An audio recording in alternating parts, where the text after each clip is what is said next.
Bitch, stop playing with me.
you? I am doing well. I feel good. I've had some sun. I've been on the land today. Oh, So, I mean, I was there yesterday grounding myself, so I feel amazing. I love, and I can see it. You just glowing. That's why I was like, let me rub that. Let me rub it on me. Let me rub it on me. I love that. Well, thank you so much, gorgeous, for joining me. I know we've been planning this for a little bit of time, but like I said, everything in divine right timing, right? So we got a lot. I'm a big time. I got the gift of gab, so we got like 30 minutes on here, and I know we can go for hours. So I'm gonna do my best to just keep it in alignment and flow. But what I really want to do is hand the baton over to you so you can let these beautiful souls that's here in the live and that's gonna catch the replay, let them know, but who are you, you beautiful goddess, you? Tell them a little bit about it. So my name is Rika. I go by RikaTequila or Goddess. Either one is fine. Who am I? I am a clairvoyant, a clairaudient, all around spiritualist, a little bit of hoodoo, a little bit of witchy vibes, a little bit of everything. I am a researcher and a learner, and I desire to reach back to the community. One of my favorite quotes was from Lorraine Hansberry in high school, which was many, many years ago, by the way. But it was that which makes me special will inevitably make me lonely or alone. But I do desire to reach a little closer to the world to share some illuminations together. So being in that space and wanting to help people along this journey is all about who I am: a supporter, a provider, a guide, and a teacher as well as a student. Come on, beautiful. That's what I'm talking about. A teacher as well as a student, because we could be the master of well, I don't believe anyone's a master of anything. I believe you're constantly learning. So I love the way you just dropped that. And whenever you get on these sort of segments or get ready to interview and you start telling people, oh yeah, I've been on this journey. I mean, what people, sometimes I get this question. I'm asking to you a little bit different because people always go, well, when did you know you were spiritual, Tiik? And I got this running joke like, I came out the womb. I was like, mama, let me out. I'm back. But, what is sort of your remembering? We're going to call it a remembering, Eureka. What is your remembering of, I know this energy's running deep. When did you start remembering? All right, buckle up, buttercups. I was probably about 3 or 4 years old. There had been something that happened. I remember being at like daycare. I remember another child offering me something. I remember taking it. I remember my thought process, the things that were running through my mind. Maybe I shouldn't. Ultimately, long story short, it resulted in surgery. Oh. And so probably around 10 years old, I started to tell my mom things about that day. Right. But there were things that happened in between. Probably around the age of 7 or 8, I saw my mom crying and I said to her, you're going to get a van. I'm the oldest of 6 kids. And I said, it's going to be red. Turned out she got a burgundy Windstar, but close enough.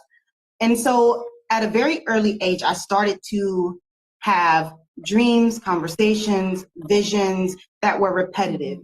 And the only way they would go away is if I spoke on them.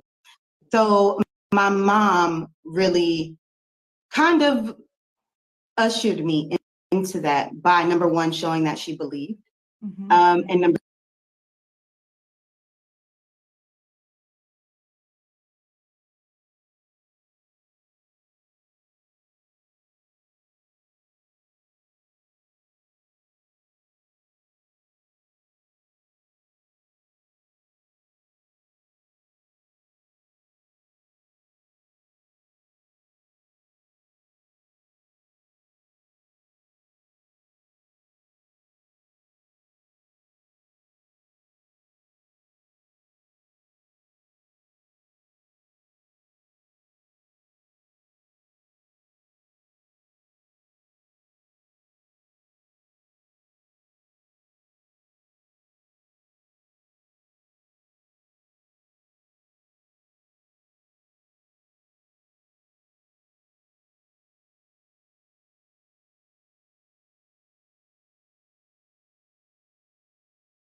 being able to hone in on that vulnerability and that authenticity and sharing something so personal is important, because what you emit it to another vessel who might be in a similar place, who might be afraid to express, who may have been oppressed for being who they are. And being able to share that, you know, you were a bit young at the time. Well, your soul is old, but you know, you were young here in the planet in the human form. But there's so much knowledge within you, you know, and so the mere fact that someone can articulate that and mom supported you, I'm like, thank you, mom, for, you know, cheering you on and not allowing people to come in and start doing other things, because then that confuses you. A lot of people have been confused. A lot of people, you know, I always say it's a thin line between mental health and spirituality. You know, there are some people that need some support to be grounded, and we know that, but there are some people that are actually having a spiritual reawakening, remembering, you know, and they need to just be supported by the right vessels that understand. And us that grew up in the church, and we ain't going there, but us that grew up in the church, you know, we've been through, some of us have been through some situations, and so it's good that mom held your backbone with that. And you know, since then, because you sound like you've had support of mom through time, what would be, if you had to whisper in someone's ear that's at the beginning of their remembering, what would be your like top 3 sort of suggestions to them on their remembering? What would you suggest to them to do? Journal it. Okay. I journaled a lot growing up. I was very much into poetry. I was a part of the North Carolina Poetry Society. A lot of different youth organizations I joined to help me understand how to express, and writing actually helped me to hone in on what was happening. Also, it helped me to remember. So before I started writing it down, I remember constantly replaying the scenes in my head. And that's how I remembered. At the age of 10, I had convinced myself that that was my way of meditating, by repeating the record in my head. That way I wouldn't forget. And to this day, I am glad I did it. But at the same time, you have to learn how to kind of hone that in so that they don't become experiences that you trauma bond with, right? Because you're always repeating it. But writing it down is much better. It keeps the record, and it also releases, right? And so it'll help you to connect the dots as you get older, because there are things now in my life that are happening that are a direct correlation and in alignment, such as time, place, people that are now re-entering 37 years later. Well, excuse me, as of today, I am 38. 38 years later. 11. Master, now we can get into it. 11. Happy birthday. Happy older time. Yeah. So journaling is number 1. We're going to get into a couple more. So what else would you suggest? I would suggest finding community, a tribe. When I was younger, I didn't have that tribe. Yes, my mom supported me, but she herself always always identified as spiritual, although in church, but not spiritual in the way that you and I use the word. Spiritual as in she understood the difference between the 3D and the 5D and how spirit moved through them too. But she applied her Christian ways to that. However, what I was raised on, what I was taught by my grandmother and my mom, now that I'm older, I understand was actually hoodoo, a mix of, you know, African tradition and Christianity. So the way that she supported me, if I could give advice from that to anybody, be open and honest with yourself about what you're experiencing and don't discredit it. Absolutely. Absolutely. 100%. Before I go into your third tip, is you said something, and I one spirit said, nope, have her expand. So, you know, I like to trust the process. You know, whenever people hear that word hoodoo, voodoo, whatever, right? It has such a negative connotation to it. And you know that I channel African spirituality. Well, I didn't grow up in it. And I have experienced a whole lot of different people, different walks of life, and their sort of practice and ways, right? So I send love to everyone. But Spirit says, hone in on that. Do me a favor.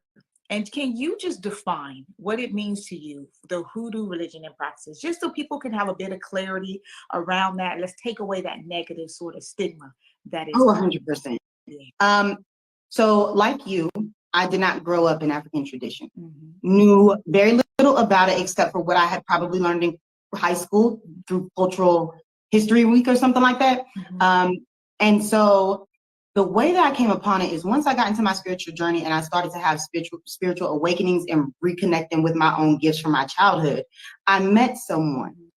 Spirit took me through 2 tribes. I joined the first one that got me started. That tribe was more Christian based because the woman who's taught that or who led that tribe was a minister who had come out of the church. Okay. And that's how I got started. That's where I was comfortable. A lot of people who are in the church are a little bit more comfortable with coming into a more spiritual space with someone who's had that experience. So for me, my dad's a pastor. So I decided to go there. And then I met another young lady by the way of business, because I'm a business consultant by trade. And so meeting her, she taught me that a lot of what I had been doing, for example, spitting on the broom if I sweat my foot, putting salt at the door or over my shoulder to get rid of negative energy. Yeah. All of these things were hoodoo practices, were not Christian at all. So she taught me what hoodoo is. And it just so happens there is a tribe off the coast of South Carolina called Oyotunje. I had been there at the age of 13, had no idea I had been in the space of hoodoo people. So, or African religion at the time, I didn't quite understand. So talking to her, she told me she wanted to go to this place. And lo and behold, it was a place I had been when I was 13. And so I started to learn from her and she became my mentor. And so technically hoodoo is, so when the slaves came over, is how the story goes, they were not allowed to practice their own religion. Well, how do you keep a piece of yourself without others knowing? You tie it into whatever's given to you. So they were given Christianity. And so a lot of the traditions, jumping of the broom, these things are all hoodoo and have great impactful meaning. It's very intentional. Spitting on the broom after it swept your foot, you know what I'm saying? Very intentional. Putting salt at your door or over your shoulder. Cooking black-eyed peas on January's New Year, which is not the nature's New Year, but cooking black-eyed peas and collard greens for good luck and prosperity. All of these things are hoodoo based. These are all items that were adapted from something over in Africa, normally voodoo religion. However, voodoo and hoodoo are not the same thing because hoodoo is technically a mix of African culture, technically voodoo, and Christianity married into together. It ring shouts down in Louisiana, down south. These things are very open practices, whereas where I am on the East Coast, not so much. So that is what hoodoo is. It is a celebration of that journey. It is the love of that journey, even down to braiding our hair and putting seeds in it for that journey north.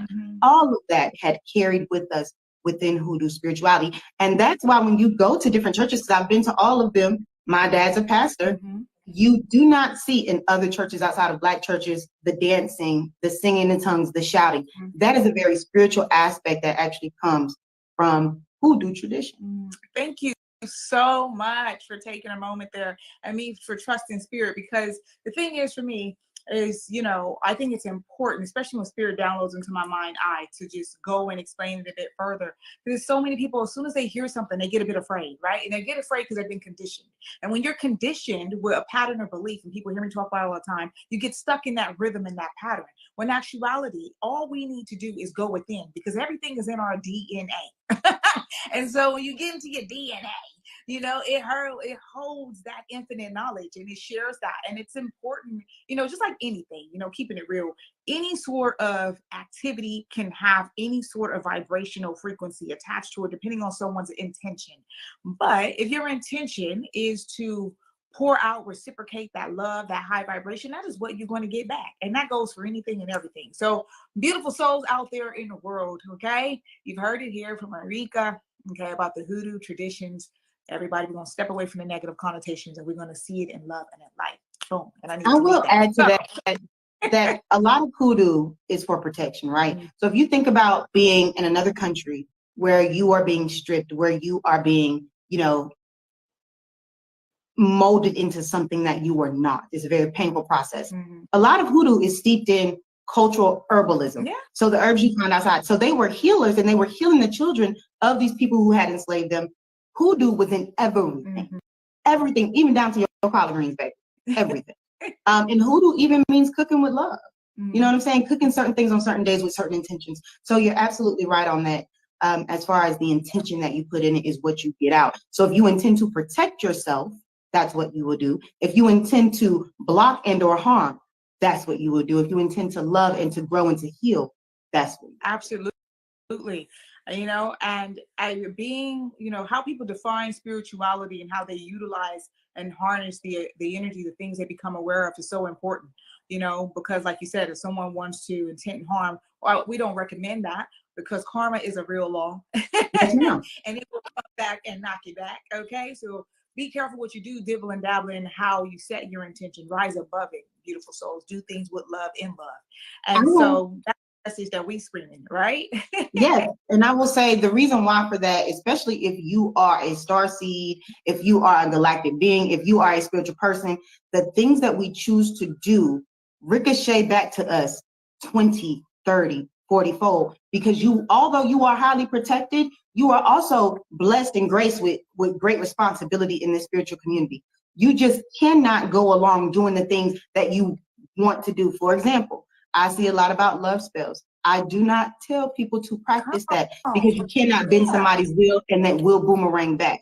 As a spiritual person, when you are tapped into the divine and protected and led by the divine to help the collective and you start doing things like that, you get it back because you're bending free will and you shouldn't and you can't. Come on, speak on it. Oh my God. I saw something yesterday, beautiful, on someone's channel. And I love this lady. I follow her. She's a big vessel. And she was stitching something where someone was concocting a spell. And then when she came into the stitch, she landed with, and now what? And I was like, come on, sis, tell them. You sitting up here concocting something and you're teaching people this is what you do. And now what? Tell them the outcomes that possibly could happen to them. Because young people or people that are just seeking something to fill the void are grasping. And actuality, everything is energy and energy is everything. So if you got a low vibrational intention that you're putting in for somebody else, one of the high divine children, guess what? It's going to come back to you, your family, your kids, and everything 10 times fold. So people need to be really, really careful how they misuse energy. And you're right about taking someone's free will. People have passed away. Things have happened in negative ways. Trying to figure out, well, how did that happen? It was a freak accident. No, honey. People was middling and meddling in things that they had no business doing. And unfortunately, things happen. And then people get afraid of that. But the thing is, if you don't have, I said to someone the other day, I said, there's bush people for a reason. There's ancestors for a reason. They hold the knowledge for a reason so that you can go and learn and practice and spend time to expand your awareness, not go on to TikTok and someone's showing you how to do a spell in 60 seconds or less. Sit down. Have several seats. Respectfully, okay? Because you get yourself in trouble and your auntie, and people don't, and the thing is though, these beautiful souls don't mean to do that. They're just hurting. So let's deal with our trauma triggers. The healing. Let's deal with that and heal that. Seek somebody that got a little bit more knowledge than you that can support you through healing that vibration across this timeline and beyond time before you go casting spells. You said something very important. You didn't say that the person you need to seek out has to be 100% healed because that's impossible. There are a lot of misunderstandings about what a spiritual coach is. Some people think, and one thing I'm learning as I navigate YouTube, my tribe on YouTube and on my platforms, one thing we talk about is the healing. Baby, you can come here and I can pull these cards every week, but if you're not doing the work, it's going to be the same thing over and over. And a lot of people are allowing information to be misunderstood about what tarot is, what it's used for, what it actually is doing at the time that it's pulling information for you. And so they really believe that, oh, if you tell me I'm gonna win $1 million, I'm gonna win $1 million. Well, yes and no. Right. Because here's the thing, if you're not doing the work, but the energy is there, then it does not come from the 5D into the 3D and you do not see it, you just feel it. However, if you do the work, that $1 million sitting right there, you can reach out and touch it because closed mouths don't get fed and closed hands don't get bread. So we always talk about co-creating with spirit. And in my tribe, we talk about the healing. Yes, you will have people who come, but as a spiritual healer, people have to understand your job is not really to heal someone. My job is to trigger you into healing yourself so that the next time you go through it, you don't need me. You can go ahead and push forward on your own and call me when you need me again because you can't make it to the next point. But it doesn't mean that I know all. It doesn't mean that I'm healed all the way. And part of being a spiritual coach, a mentor, a guide is also to be vulnerable and open and to share the experiences that we go through, the good and the bad, so that others can learn from what we experience. Absolutely, beautiful soul. You hit the nail right on the head. You said a few nuggets that I'm going to reiterate to sort of make it land with the beautiful souls out there. Number one, the word healed. You're healing. Everybody's healing. There's always another layer that you can get into. And number two is being aware, the person who's being sought out, of your vulnerabilities and transference. And some people are not aware of their transference. So then I would recommend, no, maybe you need to be mindful of who you seek in that sense, okay? Because it is, for me, it's about energy. Like, I don't work with everybody purposefully. I'm very grounded in who I am. I've been on this planet for a long time, but I'm old spiritually. So my spirit draws individuals that are ready to be supported along their journey. That's what my spirit is. So you get to know who you are on your journey. But it's so important that people, what you just said, people are healing and trusting the process. So they may have elevated to a certain vibrational frequency and have a level of awareness and that insight that gives them the confidence to be able to articulate those humanisms, right? And then that's the potency in what you were saying. The other thing you said, beautiful soul, when you were, because I know you've been doing tarot for a number of years, so it's that innate guidance, that download down, right?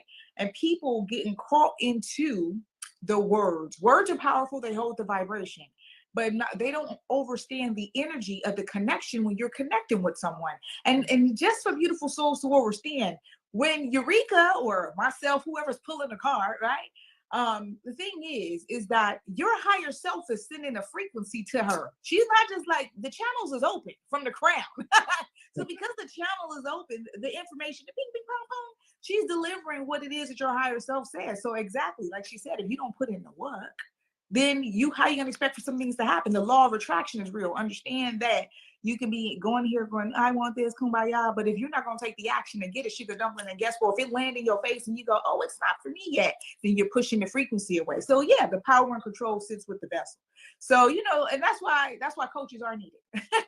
Because people that may have a little bit more insight than wherever version the individual is, you go to someone that may have experienced something, before you have, etc. But here we are. What a beautiful things. We've been doing this for 7 years, I know, and it's already 7. I told you it was gonna go fast. But anyway, you got one more tip that you're gonna give. So you said journaling, you said find a tribe. Okay, yeah. What's your third tip that you're gonna give the people then when they're remembering? Trust the process, even when it looks like it's not processing. I work and I'm a business consultant most of the time when I choose to be, right? What I've learned is that the things that we learn every day can transfer into our spiritual journey, and it's meant to be that way. Mm-hmm. So one thing that I'm big on is lean methodology. And so I understand the idea of breaking away or falling away the things that no longer serve. Check that full moon energy we just had. Uh-huh. And so for me, it's very important to understand that you have to release those things. Mm-hmm. And you have to move forward, even when, because here's the thing, they call them tower moments, but really it's an energetic shift.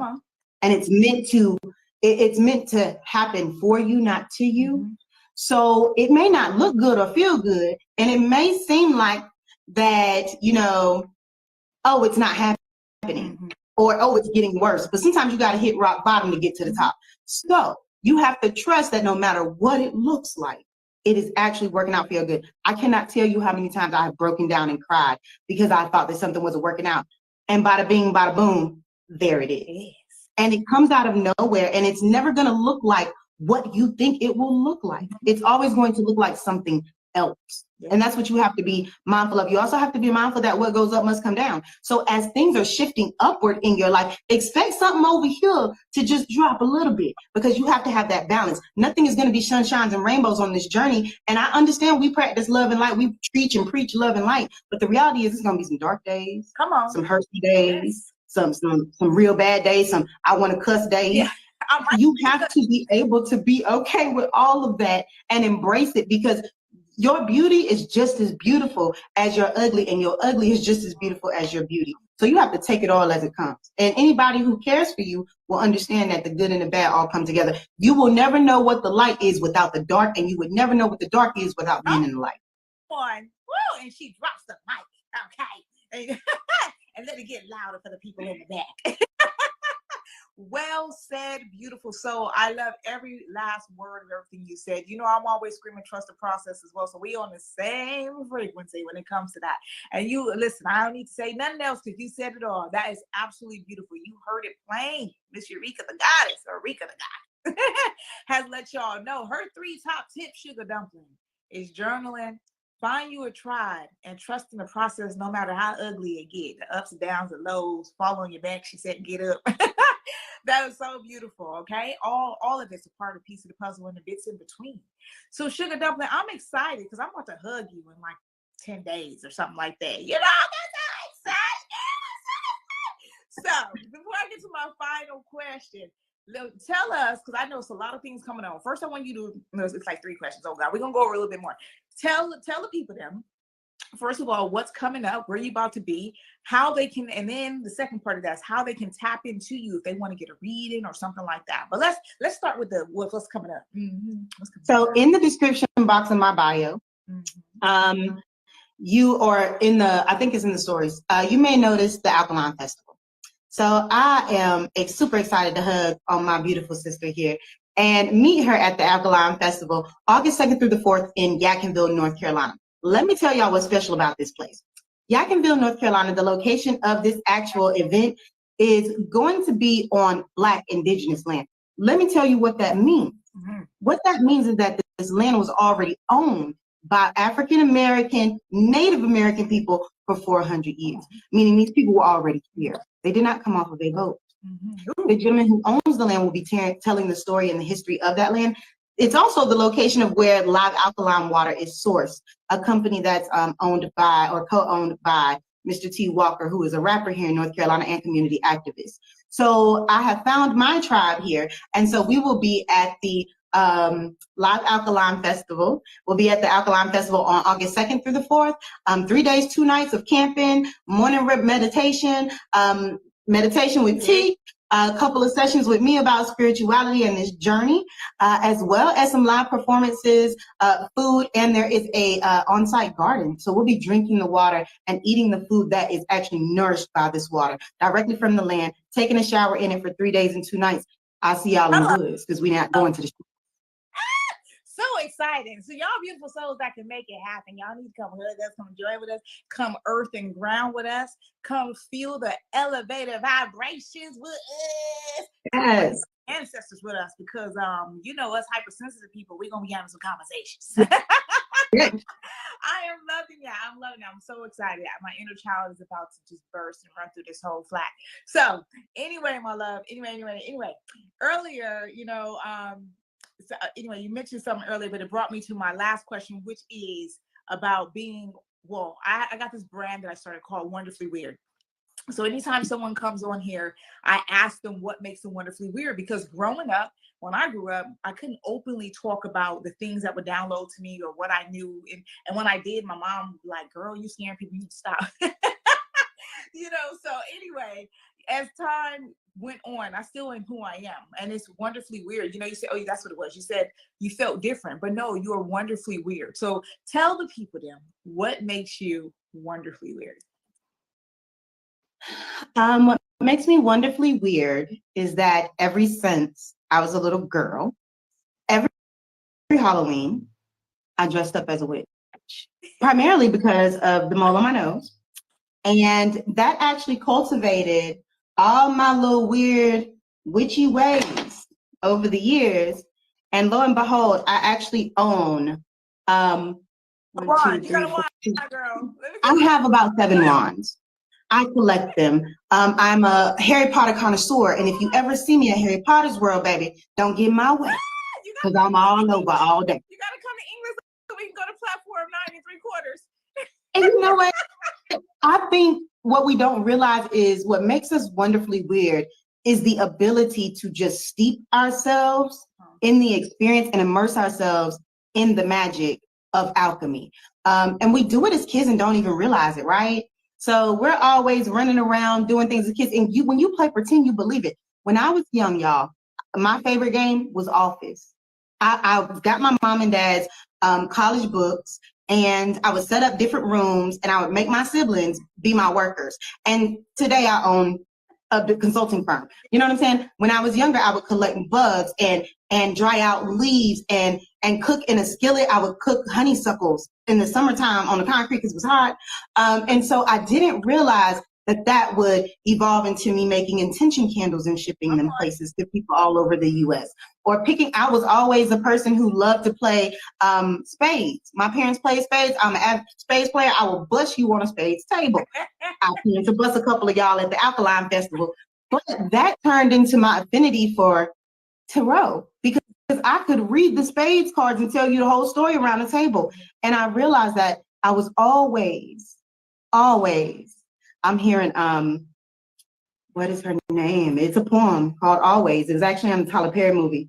I'm having to download. Oh my goodness. I see her face, but I can't call her name. But she's a poet. Always. It was always mine to have, and I was always yours.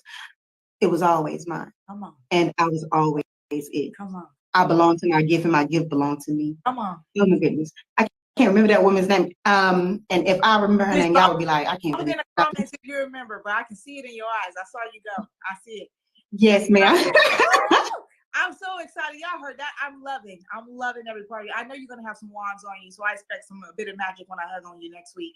But beautiful souls, I'm so grateful. If you want to get in touch with Eureka, listen, she dropped a link in here for you. Those who want to come tap in at the festival, come and hug us, come and join us. Okay, it's going to be nothing but good, amazing vibes, and amazing people, you know, expressing themselves and being their full selves. There's a combination of people doing different things. So not just how we define spirituality. We got some pastors turning up too. It's gonna be all walks of life. Like we're all one. And so let's connect and let's vibe. Eureka, it's been a pleasure. You know we can go on and on, girl, but you know I'm about to close this segment down.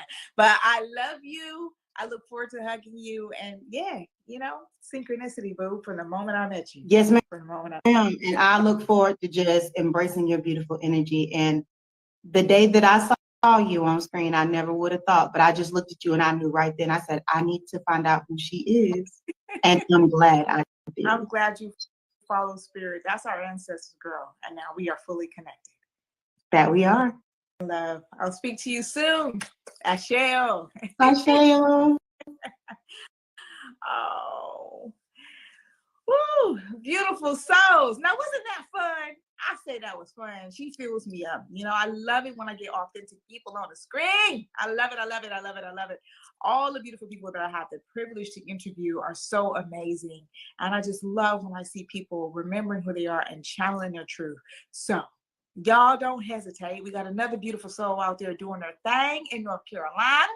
Okay, she didn't drop some links in here. If you guys have questions, go ahead, drop them in the comments, and either myself or her will make sure that we answer your questions. But in the meantime, in between time, make sure you keep on living your truth, doing everything you can to remember who you are.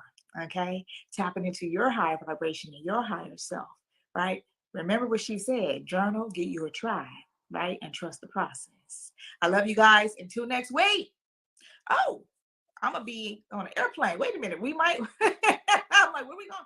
We might have tea with Tiik from the airport. But I love you guys, and for those that are gonna make it to North Carolina, I'm gonna be loving on, hugging on you, my American crew, East Coast and hats. Have a beautiful, beautiful, beautiful evening and day whenever you catch this. Bye for now, loves.